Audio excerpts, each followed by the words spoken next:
Que signifie donc la croix de Christ? C'est la volonté de Dieu acceptée avec joie, c'est l'acceptation de sa volonté avec action de grâce, comme étant bonne, agréable et parfaite. Si nous portons la vraie croix et non pas une contrefaçon, il n'y aura pas d'apitoiement, car avec l'acceptation de la croix de Christ, sa joie nous est accordée. Il n'y aura pas de rancœur, car dans sa croix se trouve le pardon. Il n'y aura pas d'aspiration pour la sympathie naturelle de l'homme, parce que sur la croix se trouve aussi la satisfaction de sa divine volonté.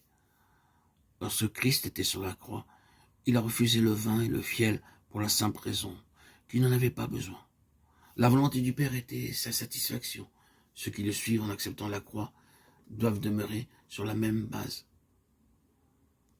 La volonté du Père sera leur profonde joie. Ils ne désireront aucun réconfort humain, ils seront consolés sans faire aucun effort.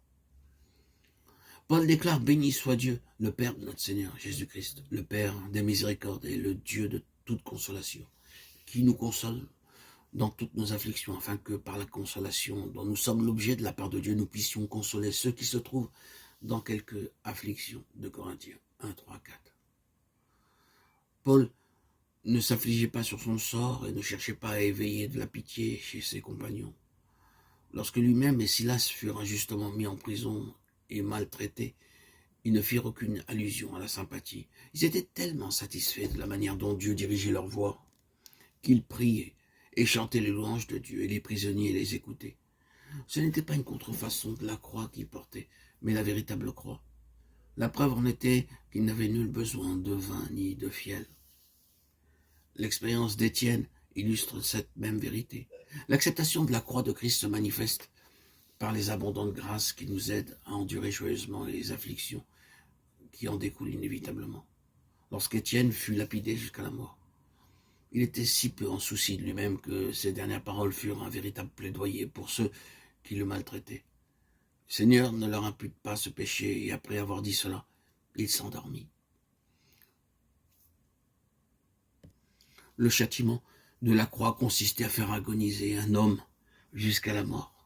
Mais il était d'usage d'atténuer les souffrances du crucifié en lui faisant boire du fiel mêlé de vin ou de vinaigre. Le condamné acceptait donc tout ce qui pouvait un tant soit peu soulager ses souffrances. Cependant, notre Seigneur fut une exception à cette coutume. Lorsqu'il eut goûté la boisson, il la refusa. Pourquoi refusa-t-il ce breuvage? Parce que sa croix n'avait pas la même signification que celle des autres hommes. Les autres pouvaient éprouver du ressentiment à l'égard de ceux qui les avaient condamnés à une telle mort, mais aucune ombre n'obscurcissait l'âme de cet homme, et son esprit était tellement libre qu'il pardonnait même à ses tortionnaires. Dans une telle situation, il a pu prier ainsi: Père, pardonne-leur, car ils ne savent pas ce qu'ils font. Cet homme avait été faussement accusé, flagellé, insulté. Il avait été rejeté par les pécheurs, même par un pécheur cloué sur une croix, mais rien n'a émergé de lui-même pour lui faire désirer un quelconque soulagement de ses souffrances. Nous déclarons porter la croix, mais nous nous empressons de boire le vin et le fiel. Soyons bien conscients de cette vérité. Si nous avons besoin d'un quelconque antalgique, la croix que nous portons n'est pas celle de Christ.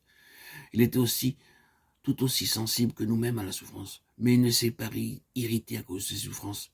Il les a volontairement acceptées.